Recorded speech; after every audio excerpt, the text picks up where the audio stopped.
లేవియకాండము 13వ అధ్యాయము. మరియు యెహోవా మోషే అహరోనులకు ఈలాగు సెలవిచ్చెను. ఒకని దేహ చర్మమందు వాపు గాని పక్కు గాని నిగనిగలాడు మచ్చగాని యుండి వాని దేహ చర్మమందు కుష్టు పొడ వంటిది కనబడిన ఎడల యాజకుడైన అహరోను నొద్దకైనను యాజకులైన అతని కుమారులలో ఒకని యొద్దకైనను వాని తీసుకొని రావలెను. ఆ యాజకుడు వాని దేహ చర్మమందున్న ఆ పొడను చూడగా ఆ పొడ యందలి వెంట్రుకలు తెల్లబారిన ఎడలను, ఆ పొడ అతని దేహ చర్మము కంటే పల్లముగా కనబడిన ఎడలను అది కుష్టు పొడ. యాజకుడు వాని చూచి అపవిత్రుడని నిర్ణయింపవలెను. నిగనిగలాడు మచ్చ చర్మముల కంటే పల్లము కాక వాని దేహ చర్మమందు తెల్లగా కనబడిన ఎడలను, దాని వెంట్రుకలు తెల్లబారకున్న ఎడలను ఆ యాజకుడు 7 దినములు ఆ పొడగల వానిని కడగా ఉంచవలెను. 7వ నాడు యాజకుడు వానిని చూడవలెను. ఆ పొడ చర్మమందు వ్యాపింపక అట్లే ఉండిన ఎడల యాజకుడు మరి 7 దినములు వాని కడగా ఉంచవలెను. 7వ నాడు యాజకుడు రెండవసారి వాని చూడవలెను. అప్పుడు ఆ పొడ చర్మమందు వ్యాపింపక అదే తీరున ఉండిన ఎడల యాజకుడు వానిని పవిత్రుడని నిర్ణయింపవలెను. అది పక్కే. వాడు తన బట్టలు ఉదుగుకొని పవిత్రుడగును.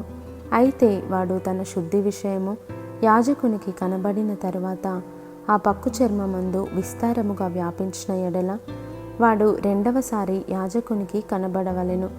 అప్పుడు ఆ పక్కు చర్మమందు వ్యాపించిన ఎడల యాజకుడు వాడు అపవిత్రుడని నిర్ణయింపవలెను. కుష్టుపొడ ఒకనికి కలిగిన ఎడల యాజకుని యొద్దకు వానిని తీసుకొని రావలెను. యాజకుడు వాని చూడగా తెల్లని వాపు చర్మమందు కనబడిన ఎడలను, అది వెంట్రుకలను తెల్లబారిన ఎడలను, వాపులో పచ్చి మాంసము కనబడిన ఎడలను, అది వాని దేహ చర్మమందు పాతదైన కుష్ఠము గనుక యాజకుడు వాడు అపవిత్రుడని నిర్ణయింపవలెను. వానిని కడగా ఉంచకూడదు. వాడు అపవిత్రుడు. కుష్ఠము చర్మమందు విస్తారముగా పుట్టినప్పుడు యాజకుడు చూచినంత వరకు ఆ పొడగల వాని తల మొదలుకొని పాదముల వరకు కుష్ఠము వాని చర్మమంతయు వ్యాపించి ఉండిన ఎడల యాజకుడు వానిని చూడవలెను. ఆ కుష్ఠము వాని దేహమంతటా వ్యాపించిన ఎడల ఆ పొడగలవాడు పవిత్రుడని నిర్ణయింపవలెను. వాని ఒళ్ళంతయు తెల్లబారెను. వాడు పవిత్రుడు. అయితే వాని యొంట పచ్చి మాంసము కనబడు దినమున వాడు అపవిత్రుడు.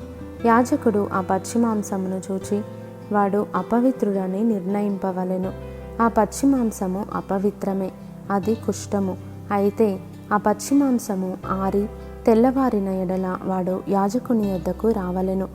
యాజకుడు వాని చూడగా ఆ పొడ తెల్లబారిన ఎడల యాజకుడు ఆ పొడ పవిత్రమని నిర్ణయింపవలెను. వాడు పవిత్రుడు. ఒకని దేహ చర్మమందు పుండు పుట్టి మానిన తరువాత ఆ పుండుండిన చోటను తెల్లని వాపైనను తెలుపుతో కూడిన ఎరుపు రంగు గల పొడగాని నిగనిగలాడు తెల్లని పొడగాని పుట్టిన ఎడల యాజకునికి దాన్ని కనుపరచవలెను. యాజకుడు దాన్ని చూచినప్పుడు అతని చూపునకు అది చర్మము కంటే పల్లముగా కనబడిన ఎడలను, దాని వెంట్రుకలు తెల్లబారి ఉండిన ఎడలను యాజకుడు వాడు అపవిత్రుడని నిర్ణయింపవలెను. అది ఆ పుంటి వలన పుట్టిన కుష్టుపొడ. యాజకుడు దాన్ని చూచినప్పుడు దానిలో తెల్లని వెంట్రుకలు లేకపోయిన ఎడలను, అది చర్మము కంటే పల్లము కాక కొంచెము నయముగా కనబడిన ఎడలను యాజకుడు 7 దినములు వానిని ప్రత్యేకముగా ఉంచవలెను. అది చర్మమందు విస్తారముగా వ్యాపించిన ఎడల యాజకుడు వాడు అపవిత్రుడని నిర్ణయింపవలెను. అది కుష్టుపొడ. నిగనిగలాడు పొడ వ్యాపింపక అట్లే ఉండిన ఎడల అది దద్దురు. యాజకుడు వాడు పవిత్రుడని నిర్ణయింపవలెను. దద్దురు కలిగిన దేహ చర్మమందు ఆ వాత ఎర్రగానే గాని తెల్లగానే గాని నిగనిగలాడు తెల్లని మచ్చగానే గాని యుండిన ఎడల యాజకుడు దాన్ని చూడవలెను. నిగనిగలాడు ఆ మచ్చలోని వెంట్రుకలు తెల్లబారిన ఎడలను, అది చర్మము కంటే పల్లముగా కనబడిన ఎడలను అది ఆ వాత వలన పుట్టిన కుష్టుపొడ. యాజకుడు వాడు అపవిత్రుడని నిర్ణయింపవలెను. అది కుష్ఠము. యాజకుడు దాన్ని చూచినప్పుడు అది నిగనిగలాడు మచ్చలో తెల్లని వెంట్రుకలు లేకయే గాని చర్మము కంటే పల్లముగా నుండకయే గాని కొంత నయముగా కనబడిన ఎడల యాజకుడు 7 దినములు వానిని కడగా ఉంచవలెను. 7వ నాడు యాజకుడు వాని చూచినప్పుడు అది చర్మమందు విస్తారముగా వ్యాపించిన ఎడల వాడు అపవిత్రుడని నిర్ణయింపవలెను. అది కుష్ఠమే.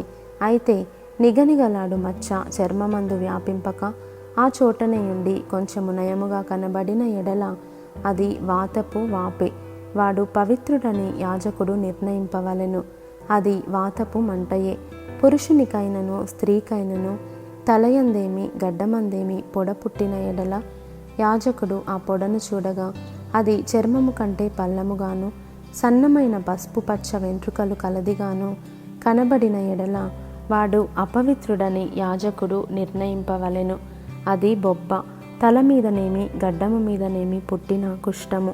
యాజకుడు ఆ బొబ్బైన పొడను చూచినప్పుడు అది చర్మము కంటే పల్లము కాని ఎడలను దానిలో నల్ల వెంట్రుకలు లేని ఎడలను యాజకుడు ఆ బొబ్బైన పొడగల వానిని 7 దినములు ప్రత్యేకముగా ఉంచవలెను.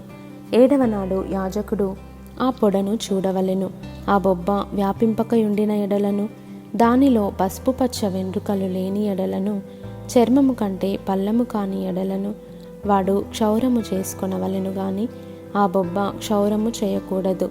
యాజకుడు బొబ్బగల వానిని మరి 7 దినములు ప్రత్యేకముగా ఉంచవలెను. 7వ నాడు యాజకుడు ఆ బొబ్బను చూడగా అది చర్మమందు బొబ్బ వ్యాపింపక చర్మము కంటే పల్లము కాకయుండిన ఎడల యాజకుడు వాడు పవిత్రుడని నిర్ణయింపవలెను. వాడు తన బట్టలు ఉదుగుకొని పవిత్రుడగును. వాడు పవిత్రుడని నిర్ణయించిన తరువాత బొబ్బ విస్తారముగా వ్యాపించిన ఎడల యాజకుడు వాని చూడవలెను. అప్పుడు ఆ మాద వ్యాపించి ఉండిన ఎడల యాజకుడు పసుపు పచ్చ వెంట్రుకలను వెదకనక్కరలేదు. వాడు అపవిత్రుడు. అయితే నిలిచిన ఆ మాదలో నల్ల వెంట్రుకలు పుట్టిన ఎడల ఆ మాద బాగుపడెను. వాడు పవిత్రుడు. యాజకుడు వాడు పవిత్రుడని నిర్ణయింపవలెను. మరియు పురుషుని దేహపు చర్మమందేమి స్త్రీ దేహపు చర్మమందేమి నిగనిగలాడు మచ్చలు అనగా నిగనిగలాడు తెల్లని మచ్చలు పుట్టిన ఎడల యాజకుడు వానిని చూడవలెను. వారి దేహ చర్మమందు నిగనిగలాడు మచ్చలు వాడి ఉండిన ఎడల అది చర్మమందు పుట్టిన యొక్క పొక్కు. వాడు పవిత్రుడు. తల వెంట్రుకలు రాలినవాడు బట్టతలవాడు అయినను వాడు పవిత్రుడు. ముఖము వైపున తల వెంట్రుకలు రాలినవాడు బట్ట నొసటివాడు. వాడు పవిత్రుడు. అయినను బట్టతల యందే గాని బట్ట నొసటి అందే గాని ఎర్రగా నుండు తెల్లని పొడ పుట్టిన ఎడల అది వాని బట్టతల యందైనను బట్ట నొసటి అందైనను పుట్టిన కుష్ఠము. యాజకుడు వానిని చూడవలెను. కుష్ఠము దేహ చర్మమందు కనబడునట్లు ఆ పొడవాపు చూపునకు వాని బట్టతల యందైనను వాని బట్ట నొసటి అందైనను ఎర్రగా నుండు తెల్లని పొడయైన ఎడల వాడు కుష్ఠిరోగి. వాడు అపవిత్రుడు. యాజకుడు వాడు బొత్తిగా అపవిత్రుడని నిర్ణయింపవలెను. వాని కుష్ఠము వాని తలలోనున్నది. ఆ పొడగల కుష్ఠరోగి వస్త్రములను చింపివేయవలెను. వాడు తల విరియబోసుకొనవలెను. వాడు తన పై పెదవిని కప్పుకొని అపవిత్రుడను అపవిత్రుడను అని బిగ్గరగా పలుకవలెను. ఆ పొడ వానికి కలిగిన దినములన్నీయు వాడు అపవిత్రుడై ఉండును. వాడు అపవిత్రుడు గనుక ప్రత్యేకముగానే నివసింపవలెను. వాని నివాసము పాలెమునకు వెలుపల ఉండవలెను. మరియు కుష్టుపొడ వస్త్రమందు కనబడినప్పుడు అది గొర్రె వెంట్రుకల బట్టయందేమి నారబట్టయందేమి నారతోనే గాని వెంట్రుకలతోనే గాని నేసిన పడుగునందేమి పేకయందేమి తోలునందేమి తోలుతో చేయబడు ఏ యొక్క వస్తువునందేమి పుట్టి ఆ పొడ ఆ బట్టయందేమి ఆ తోలునందేమి ఆ పేకయందేమి తోలుతో చేయబడిన వస్తువునందేమి పచ్చదాలుగానే గాని ఎర్రదాలుగానే గాని కనబడిన ఎడల అది కుష్టుపొడ. యాజకునికి దాన్ని కనుపరచవలెను. యాజకుడు ఆ పొడను చూచి పొడగల వాటిని 7 దినములు ప్రత్యేకముగా ఉంచవలెను. 7వ నాడు అతడు ఆ పొడను చూడవలెను. అప్పుడు ఆ వస్త్రమందు అనగా పడుగునందే గాని పేకయందే గాని తోలునందే గాని తోలుతో చేసిన వస్తువునందే గాని ఆ పొడ వ్యాపించిన ఎడల అది కొరుకుడు కుష్ఠము.